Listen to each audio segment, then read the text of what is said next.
বন্ধুরা আসসালামু আলাইকুম। দেখো সুন্দর একটি কোশ্চেন লিখে রেখেছি। কোশ্চেনটা বরিশাল বোর্ড 2019 সালে আসছিল। বলতেছে যে বৃত্তকলা এ ও বি এর ক্ষেত্রফল কত।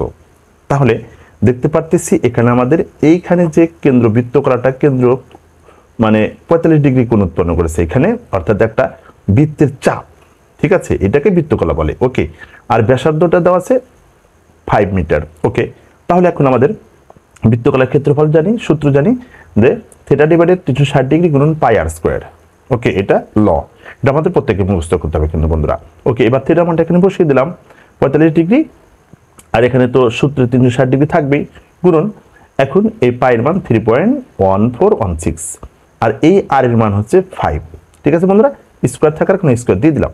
এবার কি করলাম, এই 5কে যদি স্কোয়ার করি অর্থাৎ 25 পাবো, অর্থাৎ 5 আছে দুইটা, যার কারণে কি লিখলাম 5 5 25। এখন যে এই যে 3.1416 এর সাথে 25 গুণন করে তারপরে 45 গুণন করে এটাকে 360 দিয়ে ভাগ দিয়ে দিবা, দেখবা আসবে কত, 9.81 বর্গমিটার। এটা হবে আমাদের কারেক্ট আনসার। এখন কথা হচ্ছে স্যার এই ডিগ্রি আর এই ডিগ্রি কি হয়ে গেল, মনে করবা যে ক্ষেত্রফল যেহেতু বের করবে এখানে তো আর আমাদের কি ডিগ্রিটা রাখা যাবে না।